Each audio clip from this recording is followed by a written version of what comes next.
The drama surrounding Angel Reese reached new heights last night, after weeks of speculation, rumors, and questions swirling around her absence.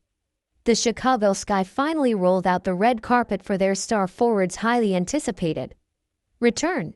They branded it like a Hollywood premiere, plastering "Welcome Back, Barbie" across social media, pushing out promotions that made it sound less like Game 35 of a struggling season and more like a on-saving blockbuster event.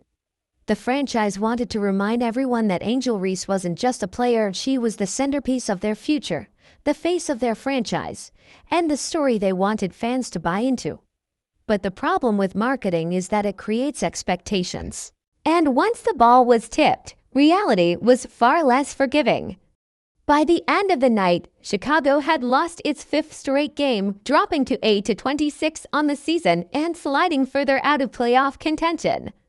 Instead of headlines celebrating her stat line, the image replayed across timelines was Reese getting blocked at the rim. What was supposed to be her triumphant re-entry onto the WNBA stage became a viral punchline. Fans weren't talking about her 19 points, 7 rebounds, and 4 assists. They were laughing at the clip of Ezi Magbegor swatting her shot into oblivion, Seattle's social media team gleefully sharing the highlight. The irony wasn't lost on anyone. Chicago hyped up the Savior's return, but the only thing people remembered was the block that summed up their season. And that's where the story of Angel Reese's return really begins, not in her stat line, but in how the perception of her impact has unraveled. For weeks, fans asked the same question: where exactly was Angel Reese? The Sky claimed it was a back injury, vague but believable enough for a while. Reese herself later described her absence as a chance to reflect, saying she had learned a lot about herself during the time away. For supporters, it sounded like a much-needed reset. For critics, it was tone-deaf, an excuse that landed poorly when her team was in freefall, losing games and slipping out of the playoff race. Instead of humility, fans heard detachment, as if she had checked out during the most desperate stretch of the season. That's why Chicago leaned so hard into the spectacle of her return. They needed this night to feel monumental, a reminder that their centerpiece was still the future. But from the opening tip, the gap between presentation and performance was exposed.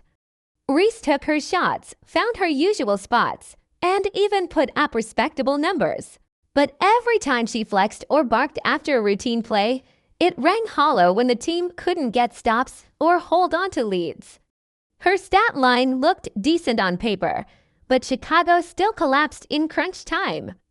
The disconnect between the franchise's marketing and the team's reality grew wider with every possession. The numbers add another layer to the story. Reese has played in 24 games this season. She's been blocked 48 times. That's 2 blocks a game, the highest rate in the league. For all the talk about her dominance in the paint, opponents have figured her out. And the viral block against Seattle was just the latest example of how quickly highlights turn into memes.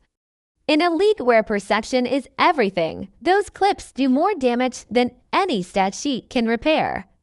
But maybe the bigger issue is what this says about Chicago as a whole. The Sky didn't just draft Angel Reese, they built their entire identity around her. Every off-season move, every press conference, every campaign reinforced the same message: this was her team now. The front office made bold, win now moves. They shipped off Sonia Citron, a talented rookie flourishing in Washington, to acquire veteran guard Ariel Atkins in hopes of immediate playoff contention. They believed giving Reese the keys and surrounding her with veteran talent would accelerate their climb. But instead of a leap forward, the Sky are buried at the bottom of the standings. Citron, meanwhile, is thriving with the Mystics, flashing star-level potential and even putting herself in the Rookie of the Year conversation. It's the kind of contrast that makes Chicago's gamble look short-sighted, maybe even reckless. That's the backdrop to Reese's absence, and why her time away fueled so much speculation. Her rookie year ended early. Her run with Unrivaled, the Summer League Showcase, ended with her walking away. This season, when things got ugly, she disappeared again. Officially, it was a back issue.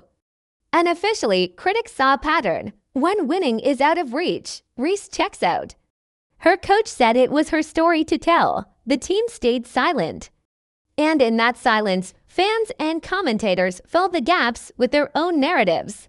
When Reese finally came back, she wasn't eased in cautiously like most players recovering from injuries.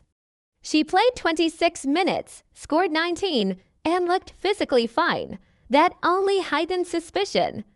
If her absence was about health, why did she look so ready the moment she returned? And if it wasn't about health, what was it really about? Nobody had answers, and the vagueness became its own problem. Every time Reese repeated her line about learning a lot about herself, the words felt emptier. Fans don't want vague platitudes. They want proof that their star is committed to the fight. Chicago's gamble becomes even harder to justify when compared to the Indiana Fever, the team whose rebuild has become the blueprint for the league. Indiana also drafted a franchise star in Caitlin Clark, but the difference lies in what happened next. Instead of pinning everything on her, they surrounded her with a balanced roster. Aaliyah Boston anchoring the paint, Kelsey Mitchell providing veteran scoring, Lexi Hull and Sophie Cunningham bringing defense and grit. Together, they've built a team that feels like it's growing towards something real. Even when injuries hit, the Fever kept grinding, pulling off comebacks and building a culture of resilience. Their games feel electric, their fan base growing, and their presence on national broadcasts undeniable. Clark is the centerpiece, yes, but she's also the catalyst for a team identity that runs deeper than just her name. She shows up, even when injured, visible on the sidelines, invested in every game. That matters. Fans see it, teammates feel it, and the narrative around her becomes self-sustaining. Indiana isn't just selling Caitlin Clark. They're selling progress, and fans are buying it. Chicago, meanwhile, is selling a mirage. They framed Reese as the savior, but the team hasn't shown progress with or without her. Their record is almost identical whether she's on the floor or not. Their playoff hopes vanished weeks ago, and to make matters worse, their 2025 draft pick belongs to Minnesota. Even the supposed silver lining of losing, the chance at a generational talent, won't help them. That's the cost of building everything around an image instead of a foundation. Reese's defenders point to her numbers: 14 points and 12 rebounds a game, an all-star appearance, and the kind of production most young players would dream of. But her critics counter with one simple truth: winning hasn't followed. For all the boards, all the buckets, and all the noise, Chicago is still one of the worst teams in the league. Production without impact is empty, and perception without results is dangerous. That's the dilemma Reese finds herself in now. When the Sky unveiled Welcome Back, Barbie for Reese's return, they wanted to remind fans of the promise she represented. Instead, the night reminded everyone of the gap between hype and reality. 6,000 fans showed up to watch the event, far short of a sellout. The team lost again.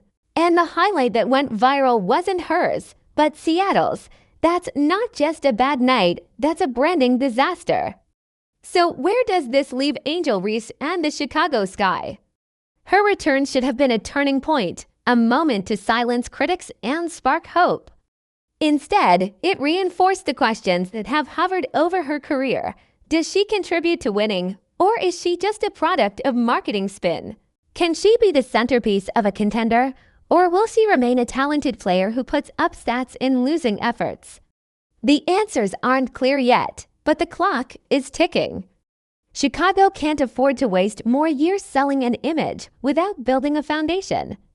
And Reese can't afford to let her reputation be defined by viral blocks and missed opportunities. Because in sports, perception is as powerful as performance. And right now, the perception is that Angel Reese is all flash, no finish. Whether that changes depends on what she does next. So what do you think?